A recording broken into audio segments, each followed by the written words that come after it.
To follow the lead that I heard yesterday at CD's dinner, and to quote Bo Cutter, I will give you 7 ideas in 7 minutes. Why 7 minutes? Because as David Steiner put it, quoting Henry VIII to his wives, I don't want to keep you here for too long. Right. So, idea number 1.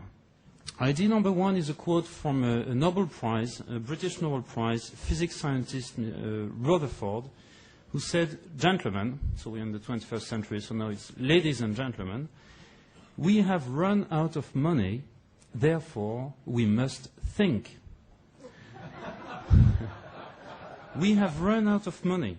The US government, the European governments have run out of money. Therefore we must think. Think, not print. We must think about ways to create wealth, and not we must print more money.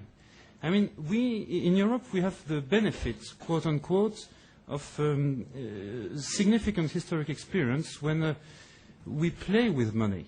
We have the benefit of serious experience when money dies. Mr. Daniel quoted the assignat in the French Revolution. I could quote, I have at home a 2 billion Deutschmark banknote from my stays in Germany. And the family gave this note to me, 2 billion Deutschmark, and said, "Look, Edouard, with this note, my grandfather could buy bread in the morning and could buy nothing in the afternoon. So no more." Very serious things happen when you play with money. And I still don't understand what it means, budgets that, according to the Congressional Budget Office, will run $1,000 billion of annual deficits over the next 10 years, what it means to create new money, to create new bonds on this treasury. Second idea, as Tom mentioned, Thomas Mann, make no mistake, we are at war. I'm not talking Iraq or Afghanistan or Iran or Korea or whatever. We are already at war. We are at economic war. Gideon Rose this morning gave an interesting speech on his book. All the things he said about war apply to economic war. We are at war, and it seems that we, in the US and in Europe, we are losing the war. I will not talk about Europe, but in the US, we have 25 million of underemployed people and people without a job. We have 25% of households underwater. We are losing this war. And who's winning? Well, I think it will not go down well next year, early next year, when both Wall Street and the City of London once again publish record bonuses in this background.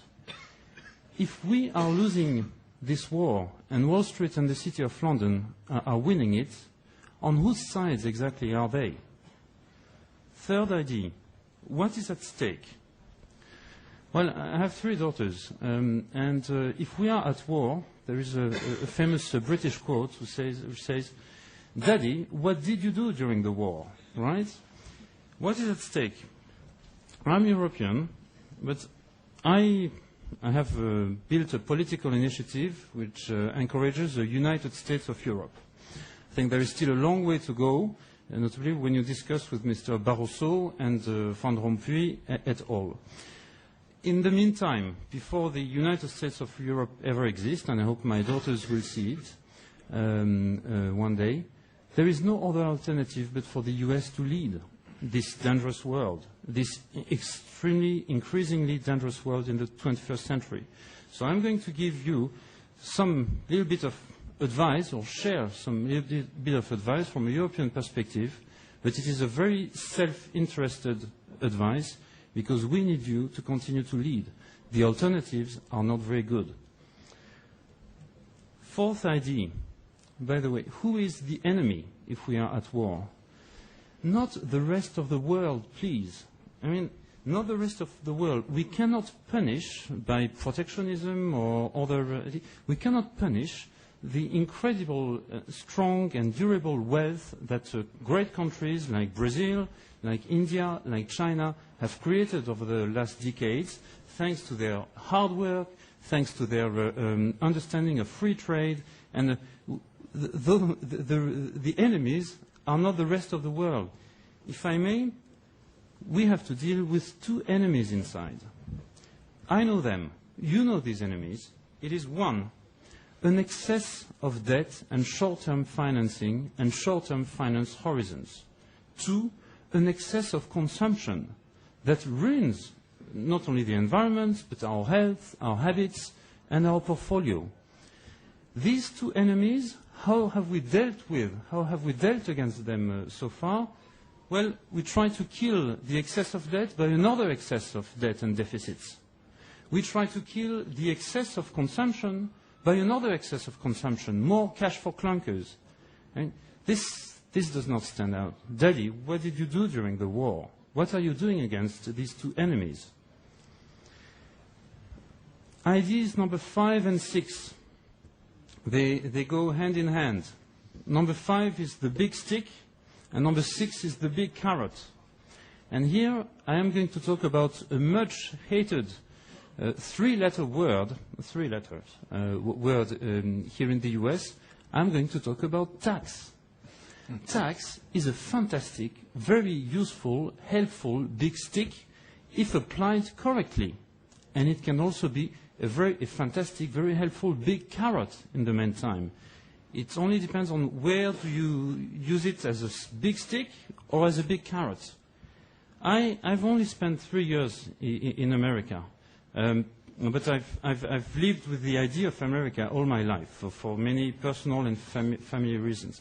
And I think I understand a few things about America. One thing is, okay, let's start with the big stick first. One thing is, to me, America is not only Wall Street, is not only short-term financing, it's not short-term financing, excess of debt, excess of consumption. America is about innovation. America is about entrepreneurs. America is about letting individuals, households, and corporations, not brokers, corporations who manufacture goods, services, etc.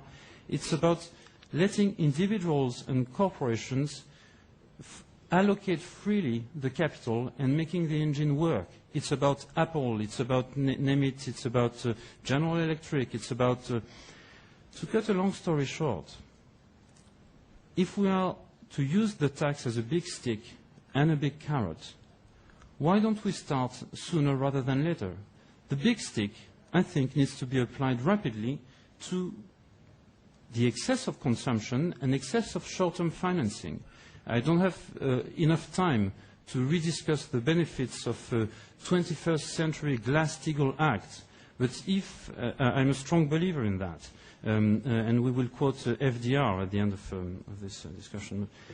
If we are to, there is already an excess of liquidity in the system, an excess of liquidity in the bank's funds today. The problem is the allocation of credit.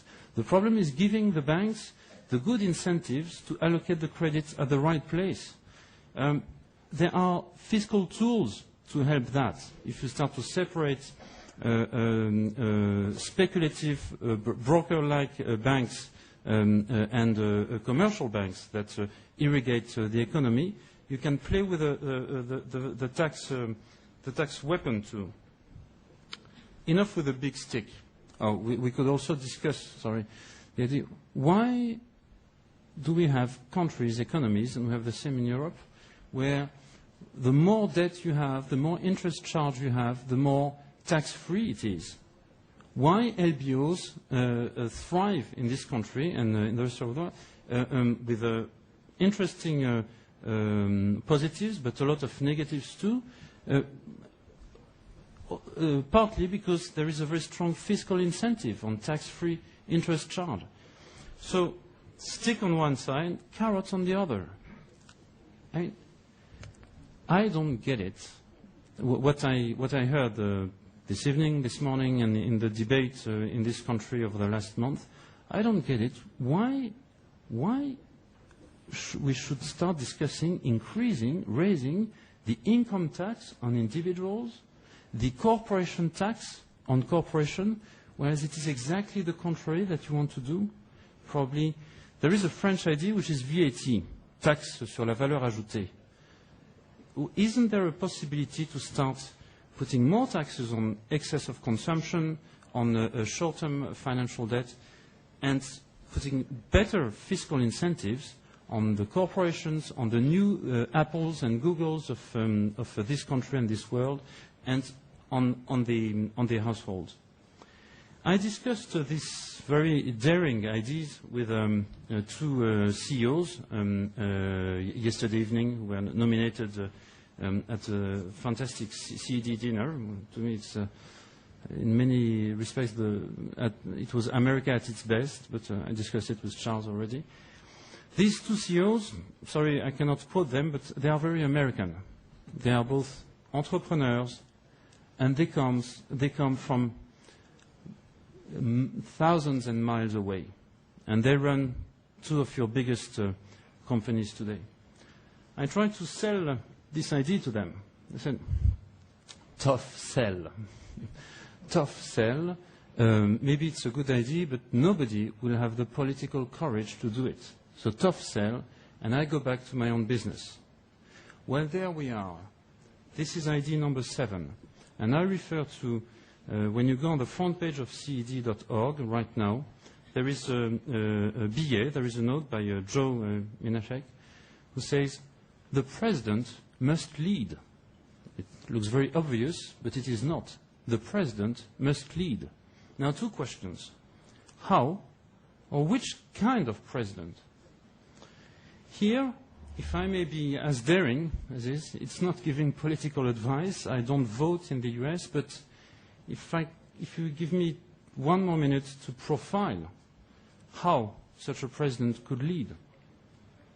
A president that is neither left nor right-wing, but maybe both. Tom discussed about social cohesion first. Jill and Ted discussed how Japan went through its 2 decades of depression with a social cohesion. A president that is neither left nor right-wing, but both. A president that understands business. Not only understands business, is a businessman, is a pragmatic, knows how to make things work, knows how to make an agenda work, and not only give great speeches without decisive action. A pragmatist. A president that is able, like FDR, to go at the money changers, to do a 21st century Glass-Steagall Act, to cut what I think is a damaging Wall Street, Washington, D.C. corridor, and it's not time to discuss political financing here, but therefore a president that is enough at ease with money, that has enough money to be above it and to go for more serious matters, if I may, if we are indeed at war. A president that is independent from money. A president that would be able to say, here we are getting into an extreme, but a president that is wealthy enough to say and conscious enough of the national, i.e. the world interest, to say, I welcome the hatred of the wealthy if it is about to get this country back on its feet, if it is about to get more social cohesion, if it is about winning the wars of the 21st century. CED is about business and statesmanship. I think, I will give no names here, I think if you are able to bring back business minds and statesmanship to the White House, then I know deep inside that America will be back. I know that America will be back for its own benefit and for the benefit of the rest of the world. I end the profiling now, just to mention that I am a New Yorker by heart, and I think New York still has a lot to give to this country. Thank you.